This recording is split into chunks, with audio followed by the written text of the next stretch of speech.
Welcome to Great Smoky Mountains National Park, the most visited national park in America. Straddling the border of Tennessee and North Carolina, this park is massive, full of ridgelines, waterfalls, winding roads, and history around every corner. The Cherokee called this place Shaconage, which means land of blue smoke, and honestly, that's exactly what it looks like.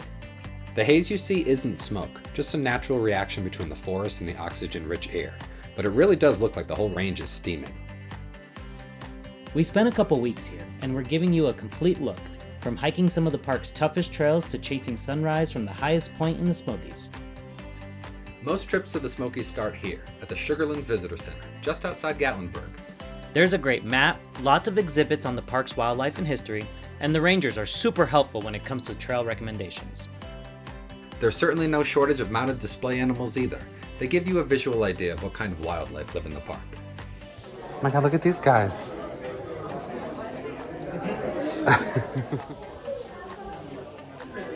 There's a lot of taxidermied animals in here. Like a lot.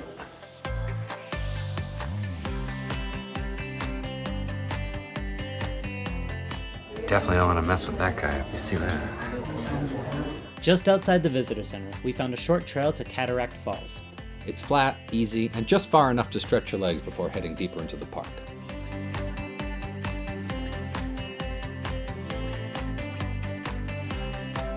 Newfound Gap Road cuts straight through the heart of the park, connecting Tennessee to North Carolina with a ton of scenic stops along the way.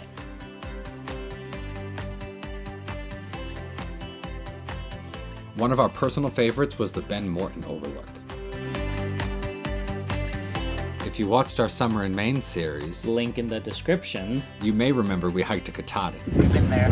the northern terminus in Maine, so it was cool to revisit the famous AT here, deep in the Smokies. Don't expect much solitude along this drive. The Smokies draw serious crowds, and traffic can get intense, especially near Gatlinburg. Just take a look at this endless line of cars trying to get into the park as we were leaving one Saturday afternoon. Be sure to plan your weekends carefully. One of the best things about the Smokies is how many different kinds of hikes there are. Whether you want a quick stroll or an all-day climb, there's something for everyone. It is 7:30 a.m. before sunrise, and every single parking spot in this trailhead parking lot is taken at Great Smoky Mountains, the most visited national park in the United States, which we can attest to, because we've never seen this before sunrise. Our biggest hike of the trip was Mount LeConte via the Alum Cave Trail. This trail's about 11 miles, round trip, out and back, with about 3,000 feet elevation gain. That's pretty cool. There's like a cave there. This is Arch Rock, one of the first major landmarks on the Alum Cave Trail. It's a natural arch formed by years of water and wind erosion, and the trail actually goes right through it using these steps carved into the stone. This is cool. It's like an arch. It's made out of a rock.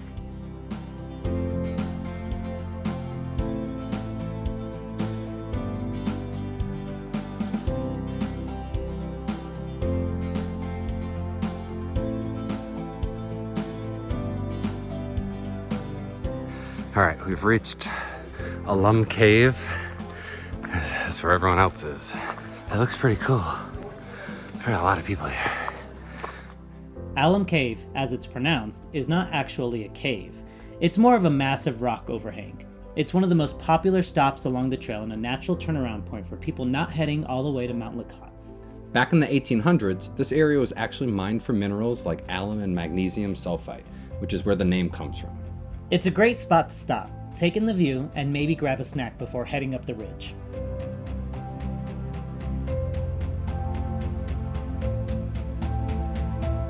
Don't fall.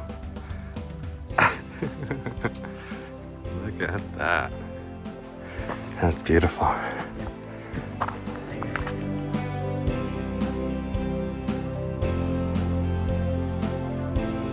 So what are your impressions of Mount LeConte so far, Jonathan? Up here it's pretty. Yeah, up here it's pretty. I like the little Christmas trees everywhere. It's pretty obvious that this is by far the most popular trail in the most popular and most visited national park in the country. Absolutely. is packed. We got here 7:30 this morning before sunrise, and the parking lot and the overfill parking lot were completely full. It's already like parking on the side of the street. There's so many people on this trail. No matter where you go, you're passing people, people are passing you. But it is beautiful. It is beautiful. But this is clearly the most visited national park. I don't need any data. I don't need any metrics to show me that. Just drive in here in the morning and it's obvious. This is clearly the most heavily trafficked. You want to think like Yosemite might be, but like that has a gate where you have It to does. stop. Yeah. And so This you don't doesn't. have that here. People just come in. Drive right on it. So this is the longest hike we're doing here in Great Smoky Mountains. And the smelliest. And the smelliest. There's like a, I don't know what it is, but there's a tree or plant or something that just smells like it's decaying up through here. And it is nasty. It's very pretty though. So there's multiple ways to get to the summit of LeConte. We took the Alum Cave Trail. There's also Rainbow Falls Trail, which I think is a little longer. There's a few others. Alum Cave is the shortest and most direct, although the steepest. I mean, it's too cool.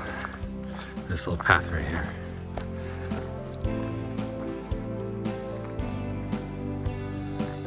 We've made it to LeConte Lodge. By 9 minutes. We missed what? Oh, seriously? 9 to 10. We could have got little to-go lunch and a snack. That is depressing. Just so you know, you can get some food up here if you time it right, which we did not. We're a little late. Near the summit of Mount LeConte, you'll come across LeConte Lodge, one of the most unique places to stay in any national park. It's the highest guest lodge in the eastern U.S., sitting at just under 6,400 feet, and is hike-in only. Everything at the lodge, from food to linens, is brought up by llama a few times a week. Seriously. If you want to stay here, plan ahead. Reservations open a year in advance and book fast, but it's definitely one of the most memorable overnights in the Smokies. Once you leave the lodge, you enter one of the largest remaining tracts of old-growth forest in the eastern U.S. It's a seriously magical place. The forest floor is literally covered in green growth and really makes you reconsider what a forest is actually supposed to look like. This is beautiful.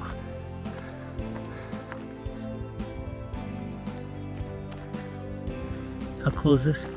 This is my favorite section so far. This is awesome. This is really pretty. Looks like a fairy tale.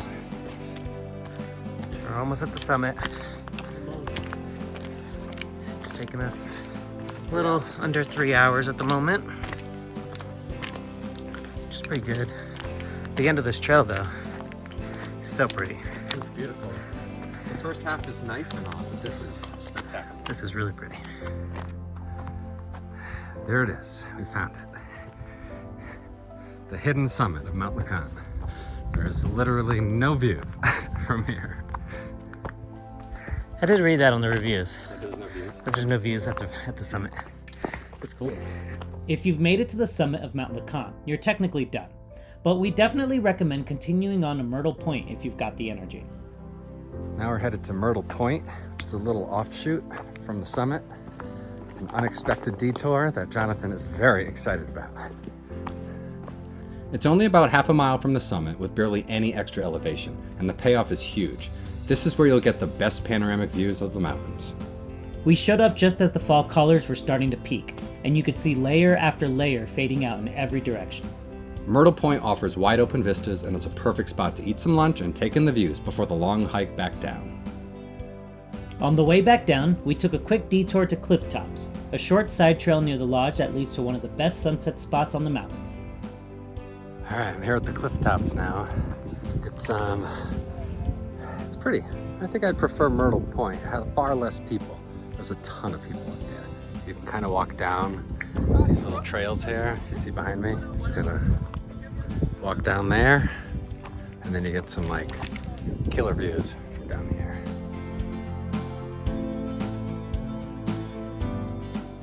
Just saw 2 bears. At first we thought it was only one. And it was really bad footage that we got because it was up in the trees and the woods. But then it was 2. You can kind of see them in this awful footage that I got.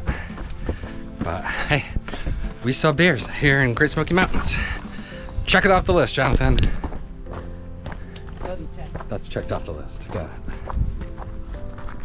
It's that smell again. What is it? It smells like decaying flesh. It's got to be a blooming plant or tree. It's disgusting. Ugh. So many people on this trail. I'm sick of fake smiling at everybody. We're almost there. Enjoy. All right, so we're back at Alum Cave, Alum Cave, however you say it. That's where we're at. I'm gonna try to record this again, but there's probably even more people here now. That is crazy.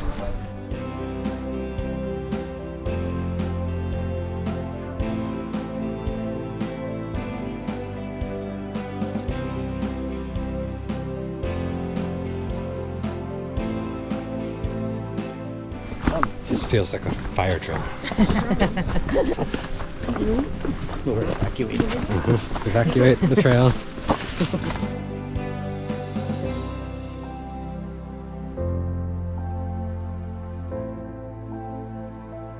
Well, it's a wrap on Mount LeConte. We did it. We did it. They take their parking very seriously here. Look at all the parking tags. Clingmans Dome is the highest point in Great Smoky Mountains National Park, and in all of Tennessee. It stands at 6,640 feet, and it's actually the third highest peak east of the Mississippi. So I'm here at Clingmans Dome before sunrise, a couple minutes before sunrise. It's supposed to be a beautiful day, and it is very foggy up here. So I don't think there will be a sunrise. It's like a ton of photographers over there with their tripods set up. I don't know what they plan on recording in a couple minutes, but we shall see. So I don't know. I could stick around here. I could hike to Andrews Bald. I think you have to hike down like 800 feet. So I might at least get under this cloud cover. When I first started driving, it wasn't here. I drove up into it. I drove by lots of good viewpoints to get here. This sucks. The trail to the observation tower is short, just half a mile, but it's steeper than it looks. It's the hike up to Clingman's Dome. Paved path. Pretty steep and long, actually. And when you get to the top, you're fully exposed to whatever weather the mountain decides to throw at you. Today, that meant cold, gusty winds and fast-moving clouds ripping through the tower. It didn't make for much of a sunrise, but it definitely made for some wild footage. On a clear day, the view from up here stretches over 100 miles across 7 different states. But most people get something a little more atmospheric, kind of like this. The observation tower itself was built in 1959. It's got this strange space-age design, like a flying saucer parked on top of a mountain. And that spiraling ramp makes that tower fully accessible, which is pretty rare at this kind of elevation. Even in the summer, temps up here can be 15 to 20 degrees colder than the valleys below. So yeah, kind of worth the detour. Just maybe check the weather first. One of the things that sets this park apart is just how much of it can be experienced from your car. And nowhere is that more obvious than Cades Cove. Good morning. Morning.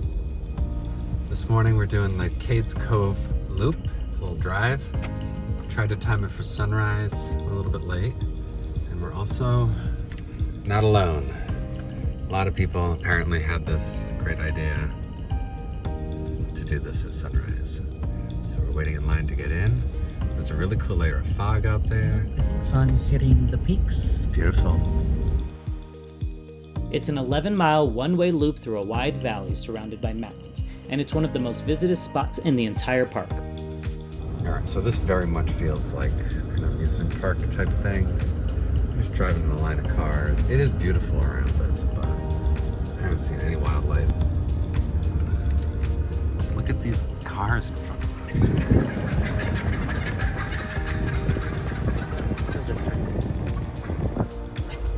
We at least heard some turkeys. I don't know where they are, but they're around. As we drove through, the fog was just sitting in the fields, thick, low, and slowly rolling through the grass. It gave the whole valley this quiet, airy calm, and now it seems pretty obvious how this park got its name.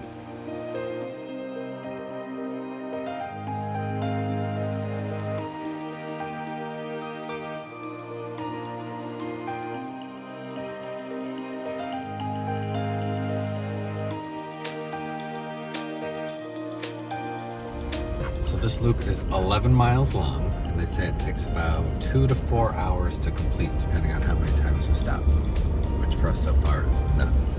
Along the way, you'll pass by preserved cabins, churches, and old homesteads from when settlers lived here in the 1800s.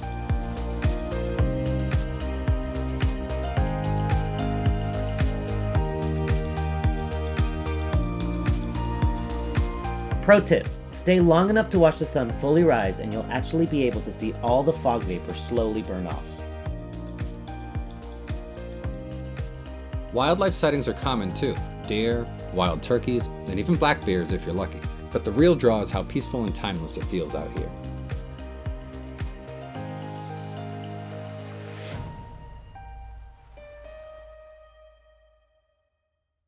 Tucked right behind Gatlinburg is another self-driving trail. Roaring Fork Motor Trail. A lot of motor trails here in the Great Smoky Mountains, which are really just trails that you drive on instead of walk on. This is a narrow, winding 5-mile one-way road that takes you deep into the woods. There are waterfalls, rushing creeks, Some might say roaring. and some of the most beautiful forests in the park, all from the comfort of your car. Along the way, you'll find a few trails worth stopping for, including Rainbow Falls. It's a 6-mile out and back trail with about 1,500 feet of elevation gain.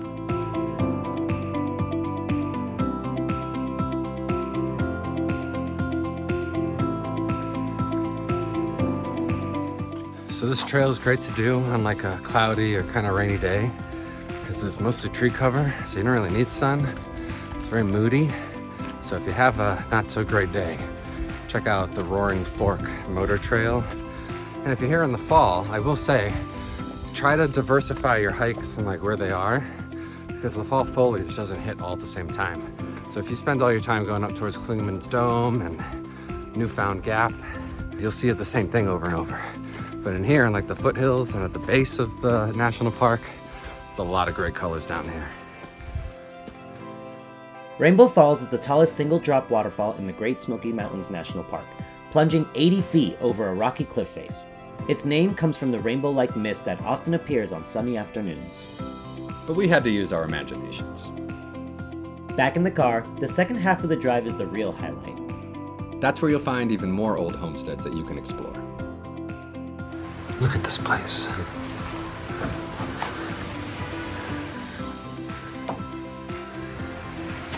These people must have been so tiny. If you have a sunroof, this is obviously the best way to enjoy this ride. If it's rained recently, the Place of 1,000 Drips is a cool place to check out along the drive. This is the place of 1,000 drips. Everything drips a lot. Between the historic cabins, the rushing streams, and these tucked-away views, Roaring Fork is a lot like Cades Cove, but with a quieter, more tucked-away feel. Great Smoky Mountains National Park is huge, and even after a couple weeks, we still didn't see everything. But from scenic drives to serious hikes and everything in between, this park delivers no matter how you like to explore. If you're planning your own visit, drop any questions in the comments, and if you've already been here, let us know what your favorite part was. Don't forget to like, subscribe, and hit that bell so you don't miss the next one. We've got more national parks and road trip videos coming your way.